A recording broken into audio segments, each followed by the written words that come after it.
Mesdames et messieurs, bonjour. Merci de m'accueillir ici, ça me fait vraiment très plaisir. Alors, je sais comment c'est, juste après le déjeuner, on a un petit coup de mou, donc je vais essayer de vous remuer un petit peu, on va aller vite. Je vais vous envoyer plein d'informations dans les dents au début. La première partie de mon exposé, la grosse première moitié, on va dire, va être un moment intense et pour beaucoup d'entre vous pénible. Voilà. Je vais vous le dire tout de suite. Restez jusqu'au bout, la deuxième partie, on ouvre des perspectives. Et il s'agit effectivement de bien comprendre la problématique avant d'éventuellement de se projeter dans des réponses. Moi, je vais vous parler avant tout de limites. Je vais faire un tour extrêmement rapide, vous allez le comprendre. Je ne peux pas rentrer dans le détail. Je donne des conférences de 2 heures, voire des cours de 3 heures sur le sujet. Là, on fait extrêmement rapide. On va parler des limites, de toutes les limites auxquelles nous sommes confrontés aujourd'hui. Quand je dis nous, je parle de l'humanité de manière générale. Et donc, on va faire une modélisation, c'est ce que je vous propose. Qu'est-ce qui se passe ? Une modélisation du système Terre, dans un premier temps. Le système Terre est composé de 6 sphères, entre guillemets. La première sphère, c'est de la lithosphère. L'ensemble, c'est l'enveloppe rigide de la planète, d'où on tire un certain nombre de nos ressources pour nos sociétés. On tire notamment le pétrole. Le pétrole, c'est formidable. Sauf qu'aujourd'hui, on a un problème de TRE, de taux de retour énergétique. Alors avec le pétrole, ça veut dire quoi ? Le pétrole, on en retire un certain nombre de barils, et on voit le nombre de barils que l'on retire chaque année, ou chaque jour même, du sol. Mais ce n'est pas un bon indicateur, le baril. Ce qui est intéressant, ce n'est pas de savoir combien de barils on a retiré.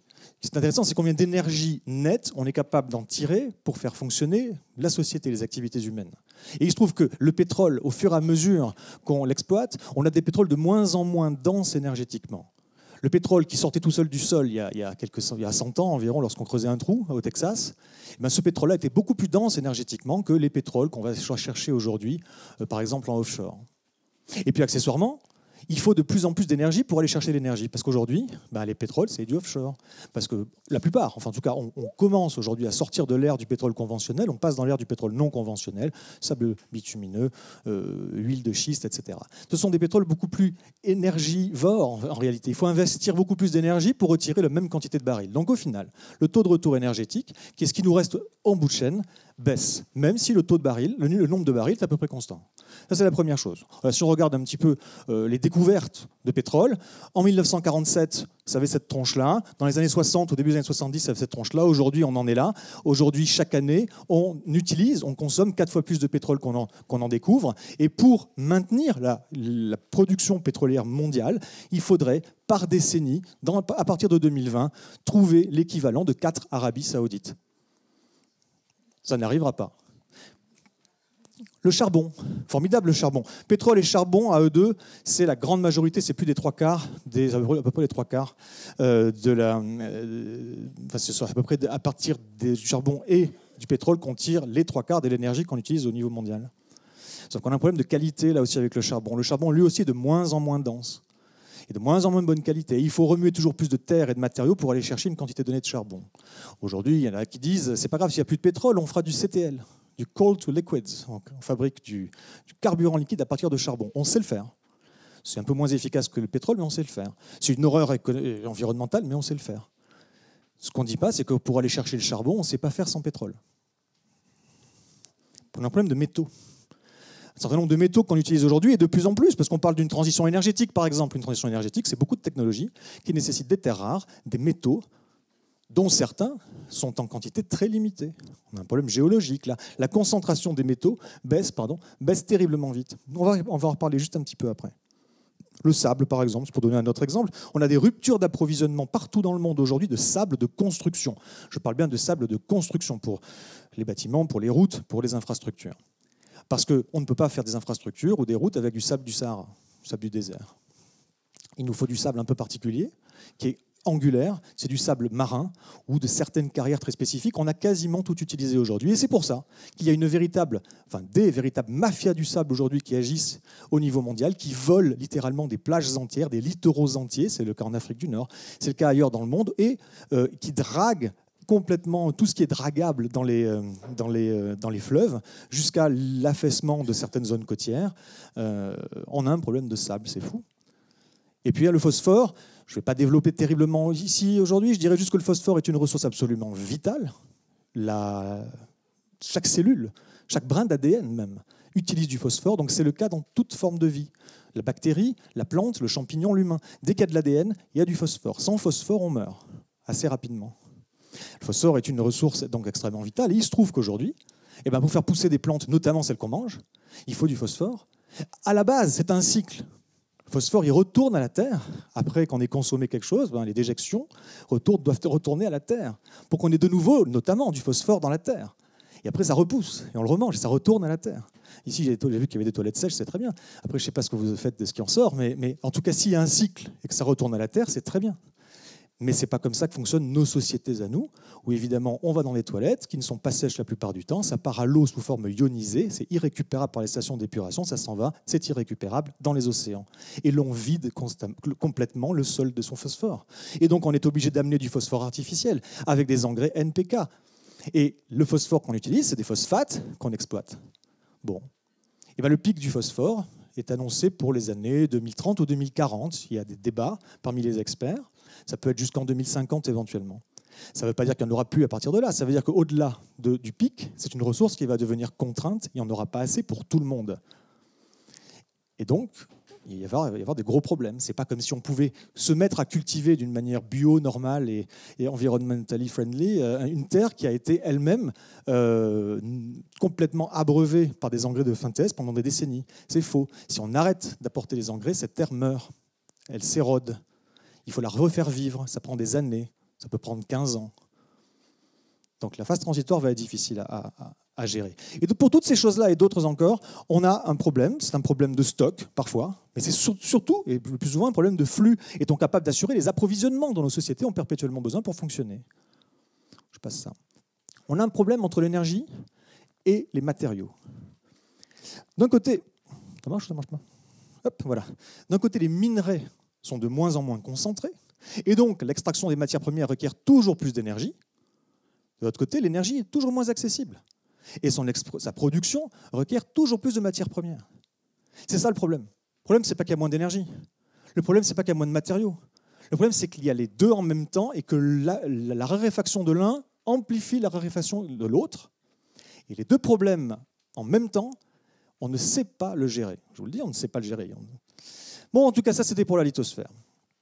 Passons à la suite. La deuxième partie du monde naturel, c'est l'hydrosphère, c'est l'ensemble des eaux de la planète, alors que ce soit les mers, les lacs, les nappes phréatiques également, eau de surface, eau de profondeur. On appelle ça l'hydrosphère.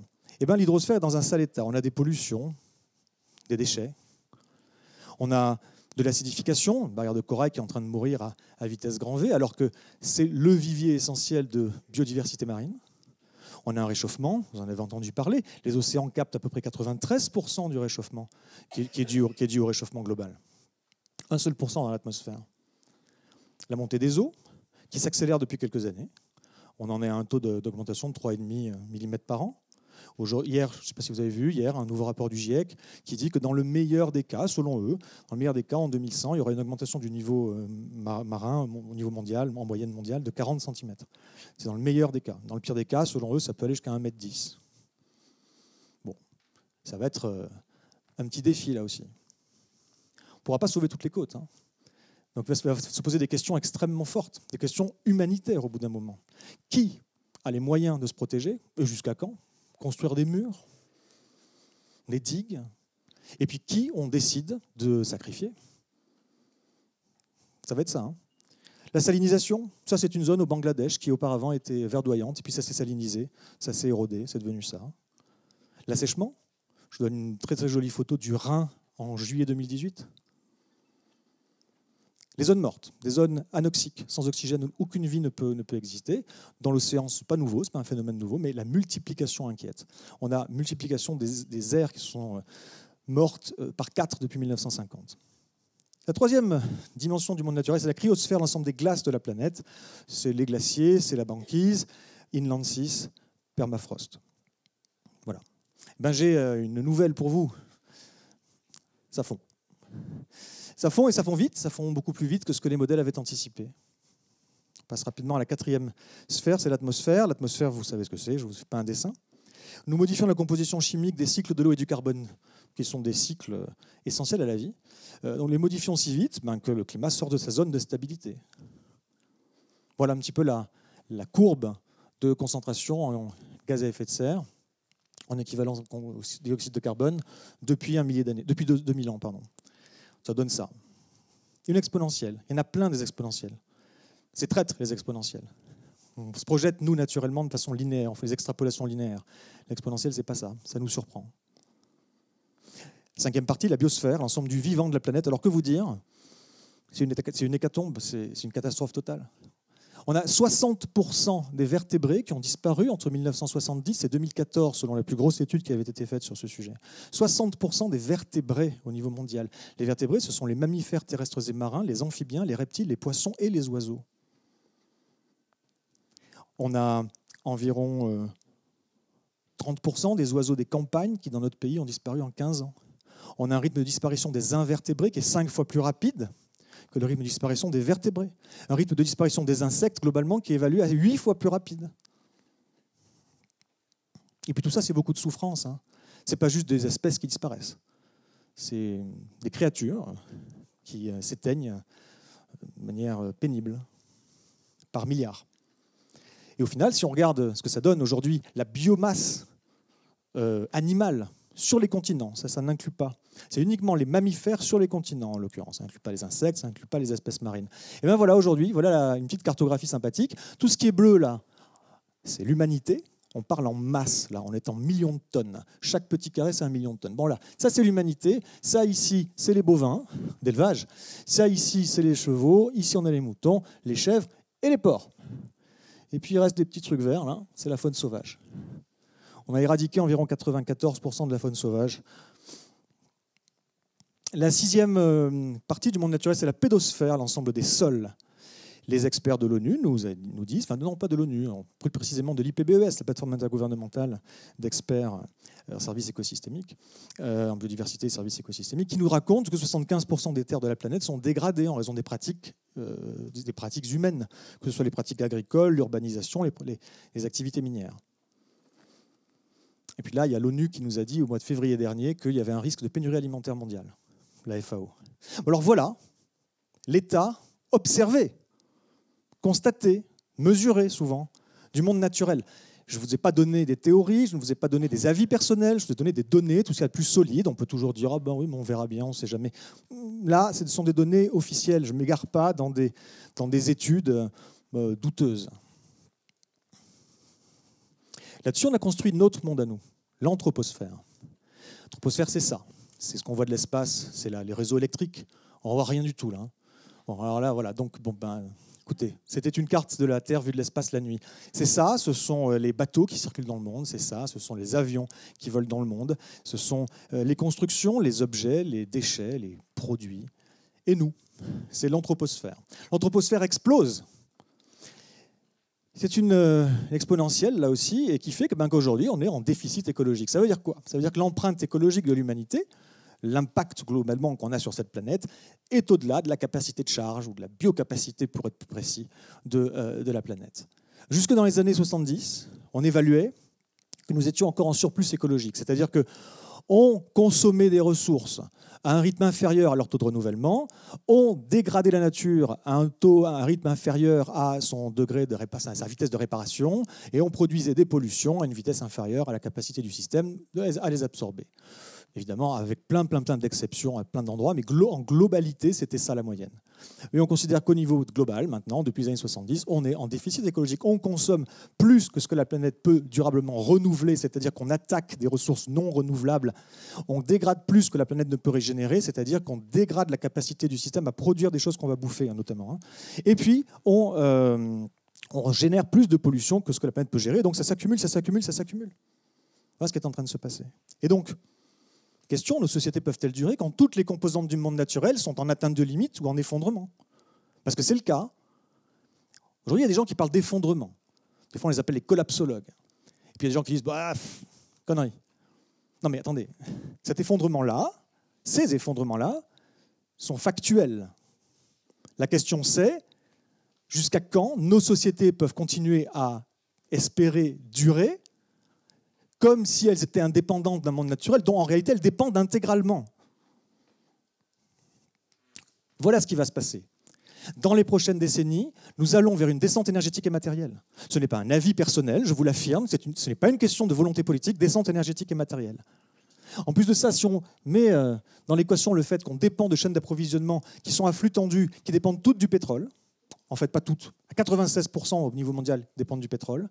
Si on rajoute le fait que les infrastructures demandent elles-mêmes du pétrole et de l'énergie en permanence et des matériaux pour leur bon fonctionnement et leur maintenance, si on rajoute le fait qu'on a mis des technologies partout, c'est super la technologie, ça permet des choses super, mais ça nous a aussi super rendus dépendants, tributaires et donc vulnérables. Maintenant, on est vulnérable à des ruptures d'approvisionnement, à des pannes, à des cyberattaques, des nouvelles formes de risques qui émergent. Et qu'on veut faire tout dépendre de la technologie. Et puis on dépend de ça aussi. Les marchés financiers. On est entièrement dépendant de marchés financiers dont la finalité même est à l'antipode de l'intérêt général et qui est ultra court-termiste par définition. Voilà, maintenant qu'on a mis tout ça dans la machine à laver, on fait tourner et puis on regarde ce qui sort. Que nous réserve l'avenir? Est-ce que c'est ça l'avenir? Parce que c'est ça qu'on nous vend. On nous vend ça, Paris 2020, des super technologies partout. On nous vend ça, des voitures autonomes, électriques partout, d'ici très peu de temps. La réalité, c'est qu'on est très fort pour les technos et on croit qu'elles sont utiles. Dès qu'on a des outils, on veut, et donc on croit qu'ils sont utiles. Quand votre seul outil est un marteau, tout problème ressemble à un clou. On a des marteaux, on transforme la perception qu'on a du problème pour que nos outils soient pertinents. Alors qu'on devrait faire le contraire, regarder le problème de manière objective, enfin, en tout cas de faire une analyse la plus rationnelle et rigoureuse possible. Aujourd'hui, on traite, qu'est-ce qu'on traite? On traite des problèmes, parce qu'on est très fort pour résoudre des problèmes. Et on va avoir quoi? On va avoir des problèmes de climat, ça c'est bon, on a compris, un problème de climat. On va avoir un problème de biodiversité, on commence à le comprendre. Il y a des problèmes de ressources, ça peut être l'eau, ça peut être d'autres choses, on commence à le comprendre ça aussi. Et puis des problèmes évidemment humains, des problèmes sociaux, des problèmes économiques, des problèmes politiques, des problèmes tout ce que vous voulez. Voilà. Et il y a des experts de tout ça. Tant qu'on essaiera de trouver des solutions à chacun de ces problèmes, on passera à côté de l'essentiel. Parce qu'aucun de ces problèmes n'est un problème. Aucun. Y compris le dérèglement climatique. Tous ces problèmes sont des symptômes. Ce sont des conséquences d'un mal plus profond dont on ne parle jamais et qu'on ne traite jamais. Ce mal, c'est quoi? C'est que la civilisation est un flux qui transforme la nature en déchets. C'est ça. En amont, on prélève des ressources. Au milieu, avec de l'énergie, on les transforme en biens et en services. En aval, on rejette des déchets et des pollutions. Les déchets et les pollutions sont solides, liquides ou gazeux. Parmi les gaz, il y a les gaz à effet de serre. Et le dérèglement climatique n'est qu'une des conséquences de ce flux. Du fait que ce flux est beaucoup trop rapide. Et donc, au final, ça donne ça. Au fil des COP, voilà la concentration atmosphérique en CO2. On a une conférence onusienne chaque année. On a des marchés du carbone, on a des milliards investis, on a des innovations partout. Green tech, smart tech, tout ce que vous voulez. Ça ne change rien. Pour deux raisons. La première, c'est parce que tant qu'on continuera à s'entêter dans une vieille logique du développement durable qui dit qu'il faut de la croissance, ma bonne dame, et que c'est grâce à la croissance qu'on va pouvoir mettre de l'argent dans des nouvelles technologies qui, elles, permettront de résoudre le problème, on passe à côté de tout. La croissance est le premier levier, soi-disant, d'après nos politiques, dont on a besoin pour pouvoir agir. La réalité, c'est pas ça, c'est que la croissance est directement liée à l'énergie qu'on utilise. Et l'énergie qu'on utilise est directement liée aux dégradations que l'on cause, soit pour aller chercher l'énergie, soit par les émissions que l'on dégage par la suite quand on utilise l'énergie. Dans tous les cas, la croissance est le problème, pas la solution. Il n'y a pas moyen de tourner la chose différemment. On nous parle aujourd'hui de découplage. On va pouvoir continuer à croître économiquement, mais on va décroître, on va faire décroître les impacts qu'on a sur la planète. Mais ça n'est jamais arrivé, ça. Les rares exceptions, parce qu'il y en a, ne concernent que les émissions de gaz à effet de serre. Là, je ne vous parle pas des émissions de gaz à effet de serre, je vous parle de l'impact qu'on a sur la planète. C'est beaucoup plus général que juste les émissions de gaz à effet de serre. Les rares exceptions qu'on a, elles sont limitées géographiquement et dans le temps. Par exemple, l'Angleterre a réussi pendant quelques temps à découpler, quand je dis découpler, je veux dire un découplage absolu, avoir la croissance qui continue à monter et ces émissions de gaz à effet de serre qui ont descendu, juste parce qu'ils étaient en train de sortir du charbon. Maintenant, ils l'ont fait à peu près et hop, et ça repart à la hausse. Ce n'est donc pas possible de découpler, ça n'a jamais été le cas. Aujourd'hui, il y a un surcouplage même entre le PIB et la quantité de matériaux qu'on utilise. Il nous faut toujours plus de matière pour un point de PIB donné. Pas de découplage, pas possible. Alors c'est positif ça, c'est négatif, c'est pessimiste, c'est optimiste ce que je vous raconte? Quel pessimiste, cet Arthur Keller. Alors si j'étais pessimiste, je ne serais pas là. Parce que moi je crois qu'il y a pas mal de choses qu'on peut faire. Mais il faut changer de logiciel, et vite. Et il ne faut surtout pas essayer de préserver ce système. Parce qu'il est voué à l'échec, il est en train de s'effondrer. On va en avoir des conséquences directes dans nos vies personnelles d'ici peu. Je ne vais pas vous dire une date, ça n'a aucun sens. Dans 5 ans, dans 10 ans, dans 15 ans, dans 20 ans, je ne sais pas. Mais pas dans 300. Ce monde-là n'a aucun avenir. Et quand on reste à l'intérieur de ce paradigme et qu'on essaie de faire des aménagements ou de trouver des solutions qui ne sont pas systémiques, ça ne change rien. Si, ça change des choses. Je ne suis pas en train de dire qu'il ne faut pas traiter le dérèglement climatique. Okay. On peut soigner les symptômes, on peut soulager les symptômes. On ne guérira pas le mal. Et donc on va s'effondrer tout pareil. Si on ne fait pas ce qu'il faut faire. Il faut changer le système. Il faut changer 2 systèmes. Il faut en construire un nouveau. Pour ça, il faut travailler sur les imaginaires. C'est une des clés. Il faut déconstruire énormément de choses dans ce qu'on croit savoir. Il faut déconstruire les faux espoirs pour pouvoir construire des espoirs lucides. Il faut sortir de cette logique de solutionnisme. On est très fort pour ça, pour trouver des solutions à des problèmes. Et vous savez comment on fait, les ingénieurs ils sont très forts pour ça. Quand il y a un problème qui est trop compliqué, on le découpe en problèmes plus simples et on silote tout. Ça ne fonctionne pas. Le solutionnisme, profondément, est fait pour maintenir le système en place, pour réparer les choses qui déconnent dans le système et pour qu'il puisse continuer à perdurer, essentiellement. C'est le contraire qu'il faut faire. Ça se joue dans la sphère des idées, donc. Il faut se raconter des nouvelles histoires parce que les récits influencent nos perceptions de l'avenir. Alors qu'est-ce qu'on va se raconter? C'est ça qu'on veut se raconter? C'est ça l'avenir qu'on veut? Parce que ça, c'est ce qu'on nous vend majoritairement. Oui, certes, il y a des gens qui parlent de fin du monde, de machin, mais majoritairement, c'est ça qu'on vend partout dans le monde. C'est ça. Est-ce qu'on veut ça? Ou plutôt des choses comme ça? Je ne sais pas. Il faut en discuter. Il faut imaginer des alternatives inspirantes. Aujourd'hui, ce que je vous dis, ça vous fait peut-être un peu peur. Ben oui, je suis désolé. La situation fait peur. Ce n'est pas parce que ça fait peur que c'est bloquant. Si on s'arrête à la peur, c'est bloquant. Mais si on inspire sur le fait qu'il y a d'autres choses qu'on peut faire, un autre avenir qu'on peut imaginer et créer, nous, chez nous, mais aussi dans les pays où vous allez, là, on crée des dynamiques nouvelles qui partent du bas et qui sont extrêmement puissantes si elles sont inspirantes. Les gens disent qu'il faut être positif, il ne faut pas faire peur. Faux. Il faut dire les choses telles qu'elles sont. Elles font peur. Et ensuite, il faut proposer des choses concrètes. Il ne faut pas être positif, il faut être inspirant. Pas pareil. On peut être inspirant avec de la colère, avec de l'indignation, mais aussi avec du noble, du beau, du grand, du juste, ce que vous voulez. Mais tout n'est pas forcément positif. C'est débile de dire ça, j'en entends en permanence et ça n'a aucun sens. Et puis il y a la sphère du faire parce que les récits ne suffiront pas. Et je termine là-dessus. Ça fait plus de 20 minutes que je parle, donc je vais terminer en 3 minutes à peu près. Je vais aller très vite en disant qu'une fois qu'on a imaginé, il faut les construire, ces alternatives inspirantes. Et donc il y a 2 chantiers qu'il faut ouvrir. Le premier chantier, c'est la résilience. Et la résilience, c'est quoi? C'est construire des tampons.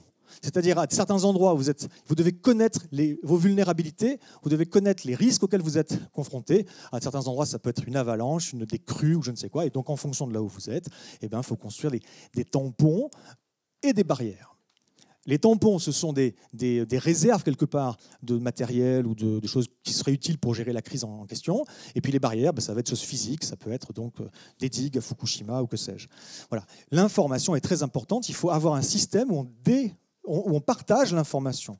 C'est important de communiquer, donc de créer des réseaux de communication où on peut anticiper sur les bonnes choses, sur les mauvaises, pour en profiter, pour aller aider si besoin, et pour se prêter main forte. Ça ne se passera que comme ça, parce que je vous le dirai après, mais la résilience, individuelle, c'est bien, c'est très utile.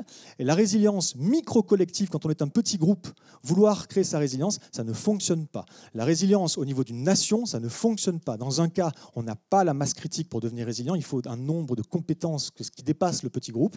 Dans l'autre cas, ça devient une usine à gaz et on devient de nouveau hétéronome, c'est-à-dire dépendant de chaînes d'approvisionnement trop lointaines. Il faut que ça se construise à l'échelle des territoires, d'une commune ou d'une communauté de communes, des bassins de vie. C'est là que la résilience doit s'organiser. Il faut redonder pour être résilient tous les systèmes critiques, pas dépendre d'un seul truc qui pourrait tomber en rade. Il faut des réseaux, je le disais tout à l'heure, des réseaux de communication et de partage d'informations, des réseaux d'entraide et des réseaux de complémentarité. Il faut enfin revoir nos usages, poser foncièrement et concrètement, en profondeur, la question de quoi on a besoin et faire des choix drastiques. C'est une conversation à organiser maintenant de manière la plus démocratique possible, tant qu'on le peut. Si on n'a pas cette conversation maintenant dans de bonnes conditions, demain, les choix nous seront imposés dans le chaos. Les ressources précieuses pour l'avenir, ce sont les hommes et les femmes. C'est vous quand vous, chez vous ou ici par exemple, c'est vous quand vous allez quelque part, et c'est évidemment les gens que vous allez voir lorsque vous faites de l'humanitaire.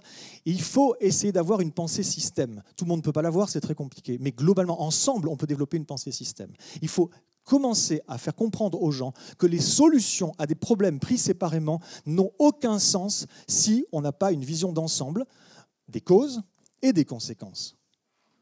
L'adaptabilité va au-delà de la résilience, c'est-à-dire qu'il va falloir, dans les temps qui arrivent, vraiment que les systèmes puissent être très malléables, très réactifs, très souples. La transformabilité, ça va encore plus loin, c'est avoir un plan B en réalité, la transformabilité. C'est avoir au cas où le bateau ferait naufrage, il faut des canaux de sauvetage. Prévoyez, dans ce que vous faites, un plan B. Courage, bienveillance, ça serait bien. Et équilibre avec le vivant, je dis ça parce que beaucoup de gens ont une obsession très saine pour l'humain, mais quand cette obsession est exclusive, elle n'est plus saine. C'est une obsession exclusive pour l'humain, on a un problème. Parce qu'il faut changer les rapports que l'on a avec le reste du vivant. Il faut sortir des rapports qui sont des rapports d'exploitation, qui sont des rapports utilitaristes avec la nature, qui n'est pas là que pour les humains. Ce n'est pas une question que d'éthique ou que philosophique. C'est parce que si on a un rapport d'exploitation avec la nature, on l'exploite. Puis, tôt ou tard, on la surexploite. Et le verre est dans la pomme. On recrée les déséquilibres qui se créent. Pour finir, je dirais que ça, c'est la question que vous devez poser pour chacun de vos projets. Que peut-on faire pour vivifier notre communauté et la nature et pour tendre vers l'autosuffisance territoriale? On peut parler de souveraineté également. Ça génère des prises de conscience, des débats, des éclairs. Et puis on sort d'un système qui est artificialisant pour passer vers un système qui doit être régénératif. Si votre système, si ce que vous faites, si vos projets ne sont pas régénératifs des communautés et du vivant, vous êtes du côté du problème. La deuxième chose, mais là c'est 3 slides, c'est qu'au-delà de la résilience, il faut rentrer en résistance aussi. Je vous le dis, tout le monde ne se reconnaîtra pas là-dessus, mais il faut rentrer en résistance. Il y a un moment, il faut dire stop. Ce système est un système d'annihilation du vivant. Comme Hubert Reeves disait, si nous gagnons nous avons déclaré la guerre aux vivants, si nous la gagnons, nous mourrons. Eh bien, j'ai une excellente nouvelle. On gagne. On est les plus forts. On est super. Et à un moment, il va falloir quelqu'un pour se mettre devant le char ou devant le bulldozer. Donc aujourd'hui, on était à une croisée des chemins, littéralement. Et c'est le déclic ou le déclin. Il faut se réveiller. Merci. Merci.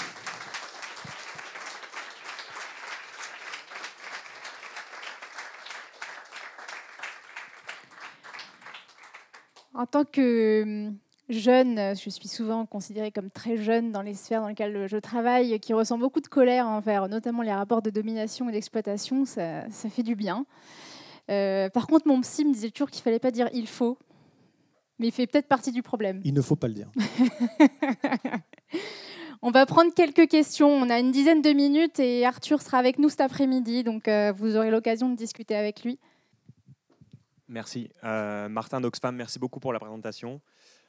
Déjà, pour rebondir sur les bassins de vie, et pour donner un exemple, moi, ma famille est du Pays de Gex, à côté de Genève. Peut-être que certaines personnes connaissent ici. On est juste au bord du Jura et l'année dernière, on a eu une sécheresse. et on n'avait jamais eu de sécheresse. Et le Jura, normalement, c'est un château d'eau naturel, et on n'a pas compris. Et quelques mois plus tard, il y a une commune de la région qui a annoncé qu'ils allaient faire une usine d'embouteillage d'eau et de pomper la nappe phréatique. On a fait des manifestations, des pétitions, et on l'a arrêté, et le projet a abandonné. Donc les bassins de vie, il faut y penser, ouais. Ma question, c'est quand vous avez montré le slide, on passe de la nature aux déchets. Moi, je suis plutôt un pessimiste. Est-ce qu'à un moment, on ne va pas tendre vers les OGM, vers une modification du vivant pour continuer ce qu'on est en train de faire, plutôt que ce cycle d'aller de la nature vers les déchets? Jusqu'où on est capable d'aller avec les technologies brunes pour adapter le monde à ce qu'il est actuellement ou ce qu'on rêve dans notre illusion, dans notre utopie dans laquelle on vit? Ok, mais évidemment qu'on va dans cette direction, mais ça ne va pas durer. Tu fais des OGM, ce n'est pas toi qui les produis, tu dois les acheter. Donc tu es encore une fois tributaire de chaînes d'approvisionnement, souvent de l'autre bout du monde, et il y a un moment, ça va s'arrêter. Ce qui va être une tragédie pour les gens qui n'ont fait pousser que ça dans leurs champs, et leurs champs ne seront pas adaptés à faire pousser autre chose souvent. Donc ça, c'est un problème. Après, on parle de ferme hydroponique aussi. On fait pousser des choses hors sol. J'avais une photo tout à l'heure, je ne sais pas si vous vous souvenez. Formidable, hein? Mais on ne vous dit jamais un truc, là. On ne vous dit jamais un truc. Ça pousse sans terre. L'usage de l'eau est optimisé. L'usage de l'énergie est optimisé. Ça, souvent, c'est faux. En réalité, c'est beaucoup trop énergivore. Mais passons, ils disent quand même que c'est optimisé. Et alors, ça ne suffit pas à faire pousser les plantes. On apporte un substrat nutritif aux plantes, avec du potassium, du phosphore, de l'azote, du magnésium, du calcium, un certain nombre d'autres choses. Il vient d'où? Il est fabriqué. C'est un phytosanitaire qui est fabriqué à partir de pétrole. Donc on n'en parle jamais. Mais là encore, on est tributaire de chaînes d'approvisionnement et d'un macro-système industriel qui ne durera pas. Voilà, c'est ma réponse. Sinon, bravo pour ce que vous avez fait localement. Le Doubs était à sec il y a 1 an. En juillet, ou je crois que c'était juillet 2017, si je ne me trompe pas, le Rhin était trop bas, le tirant d'eau était trop bas pour alimenter la pompe du circuit de refroidissement d'une centrale qui était sur le Rhône. Et donc, ils ont demandé, la France a demandé à la Suisse d'ouvrir les vannes du lac Léman pour réinjecter de l'eau dans le Rhône. Une question. Les pouvoirs qui nous ont amenés à cette situation vont-ils vous laisser faire ou nous laisser faire? J'en ai aucune idée, mais ce n'est pas parce qu'on ne sait pas qu'il ne faut pas essayer. Et évidemment, il y a plein de modes d'action possibles. On peut essayer, hein, moi j'ai rien contre ça, de s'impliquer politiquement et de changer les choses par le haut. Ce serait l'idéal. Je ne dis pas qu'il faudrait que ça. En fait, ce qu'il faudrait, c'est que quelqu'un de là-haut comprenne tout ça et fasse en sorte que l'État devienne un facilitateur d'un foisonnement d'initiatives, de transition, entre guillemets, bottom-up, qui partent du bas. Voilà, ça, ce serait bien, s'il y avait quelqu'un qui facilitait d'en haut. Donc essayons, si vous voulez, si vous vous sentez de le faire, essayez. Mais pour tous les autres, n'attendons pas que ça arrive, parce qu'il y a quand même peu de chance.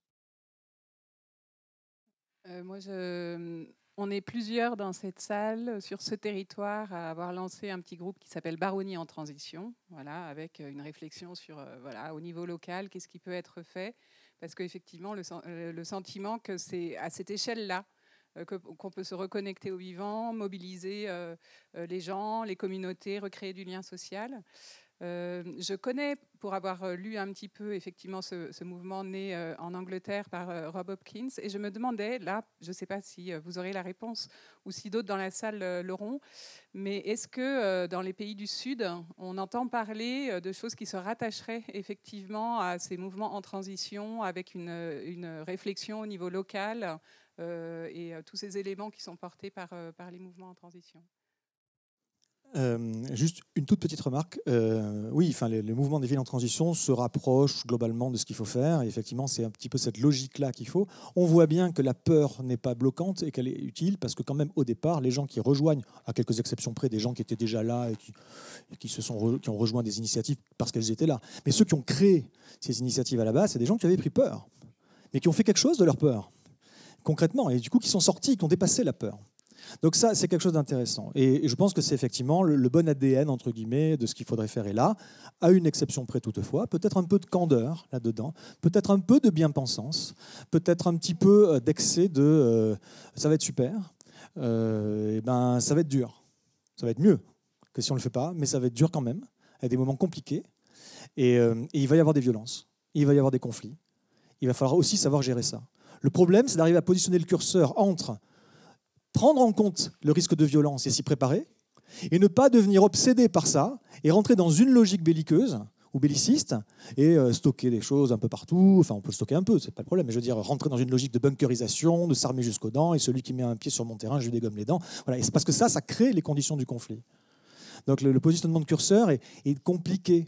Il faut donc inspirer les gens, là encore. Il ne faut pas attendre d'eux que naturellement ils aient ce réflexe d'avoir le juste positionnement de curseur. Non, il faut les inspirer en leur montrant des choses et en leur racontant, etc. Bon, donc ça c'est bien. Et donc oui, super. Mais par contre, aujourd'hui, le mouvement des villes en transition, il a beau être certainement la meilleure émergence et certainement un des mouvements les plus vifs et les plus puissants, et c'est quand même tout petit, quoi. C'est quand même tout petit. Donc s'il y en a, parce que je n'ai pas la réponse, qui ont la réponse, et si vous savez si dans les pays du Sud, entre guillemets, il y a effectivement des villes en transition, quelque chose qui ressemble fortement, ça m'intéresse moi-même de le savoir, parce que j'ai cherché, je n'ai pas trouvé. Ouais, dans le domaine de l'énergie, c'est quoi votre analyse de tous les plans 100% énergie renouvelable, etc. Et que ce soit Negawatt ou Mark Jacobson aux États-Unis, etc. Et c'est quoi finalement leur faille par rapport à ce que vous présentez, parce que c'est souvent présenté comme le résultat de plein d'études avec aussi de l'efficacité énergétique, etc. Donc, vous me donnez 1 heure pour répondre ? Je vais le faire en mode bullet point, là, en mode tchac, tchac, tchac, parce que voilà, je peux faire une conférence entière là-dessus. Il n'y a pas de transition énergétique, ça n'existe pas. Il y a un remplacement énergétique et il y a surtout une addition énergétique. On rajoute des capacités de production, on n'enlève quasiment rien à ce qui existe déjà, sauf dans certains pays, mais c'est au niveau global. On est toujours, et c'est stable depuis des décennies, à 85% de la production énergétique mondiale, à 1% près, qui vient du pétrole, du gaz et du charbon. Enfin, plutôt du charbon, du pétrole et du gaz dans cet ordre-là. Voilà, 85%. Et ça ne change pas. Il y a des capacités de production dites renouvelables qui augmentent, mais moins rapidement que ce qui augmente par ailleurs du côté du fossile. Donc, pour l'instant, il n'y a pas de transition, ça n'existe pas, la transition énergétique. Donc, on mise tout là-dessus. Tout. On mise tout sur une capacité de décarbonation de la société. Les projections du GIEC, et pas que du GIEC, mais on va dire du GIEC qui fait la synthèse, les projections sur les prochaines décennies, il y a quelques scénarios qui permettraient de limiter le réchauffement en dessous de 2 degrés à la fin du siècle. En fait, on passerait au-dessus, puis on repasserait en dessous. Mais tous ces scénarios, tous, impliquent un pompage massif du carbone, impliquent une capture et une séquestration du carbone. On ne sait pas faire ça aujourd'hui. Il y a quelques expérimentations, il y a quelques usines, certaines qui disent que c'est prometteur, mais que de là à avoir une exploitation industrialisable à la juste échelle, il faut encore des décennies. Et on mise tout là-dessus. On mise tout là-dessus et sur le fameux découplage dont je parlais tout à l'heure. La logique même de la transition énergétique pose problème à différents égards. De l'énergie décarbonée, oui, c'est bien. Ok, si on peut le faire, c'est bien. La plupart des énergies renouvelables ne sont pas décarbonées, elles sont moins carbonées, mais elles ne sont pas décarbonées. Elles ne sont pas renouvelables, ce n'est pas vrai. Les radiations solaires sont renouvelables, la circulation de l'air est renouvelable, ma force marémotrice est renouvelable, mais les convertisseurs technologiques qu'on utilise pour en faire de l'électricité utilisable ont une durée de vie et nécessitent des matériaux qu'on va récupérer par l'industrie minière qui demande du charbon et du pétrole, surtout du pétrole. Et puis il faut passer par des usines de craquage, enfin des systèmes industriels extrêmement complexes, qui sont extrêmement énergivores et hyper capitalistiques.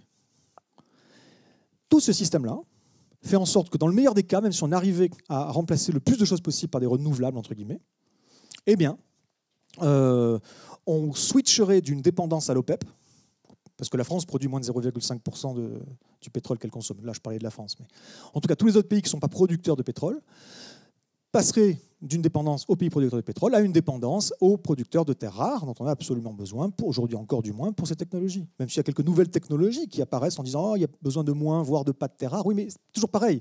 Le temps que ce soit industriellement utilisable et déployable, il faut 20, 30 ans minimum, dans le meilleur des cas. Ce sera trop tard. Donc on a un problème, enfin trop tard pour éviter des catastrophes massives dues au dérèglement climatique. Donc aujourd'hui, il ne faut pas déjà penser que c'est une solution et que ça résout des problèmes. Et quand bien même nous y arriverions à décarboner, ça veut dire quoi? Ça veut dire qu'on rajoute de l'énergie, moins carbonée, super, mais toujours de l'énergie au service de quoi? Au service de ça. Et donc, ça ne change rien. Tant qu'on n'a pas modifié profondément notre rapport au monde naturel, notre rapport à l'exploitation des ressources, et concrètement, tant qu'on n'a pas inventé une nouvelle civilisation, ça, moins de dérèglement du climat, tant mieux, mais on s'effondrera pareil. Dernière chose que je voulais dire sur la transition énergétique, elle est... le 100% renouvelable est impossible. Il est impossible. Il y a des gens qui rêvent beaucoup. Ils s'imaginent que c'est possible. Si on arrivait à le faire, sachant qu'il n'y a pas la possibilité d'avoir du renouvelable pilotable à la juste échelle, même avec de la sobriété, même si on réduisait significativement, ce qu'il faut faire, c'est le chantier numéro 1, si on réduisait significativement notre consommation énergétique, même dans ce cas-là, on ne pourrait pas produire toute l'énergie dont on aurait besoin pour maintenir cette civilisation à partir de renouvelables pilotables.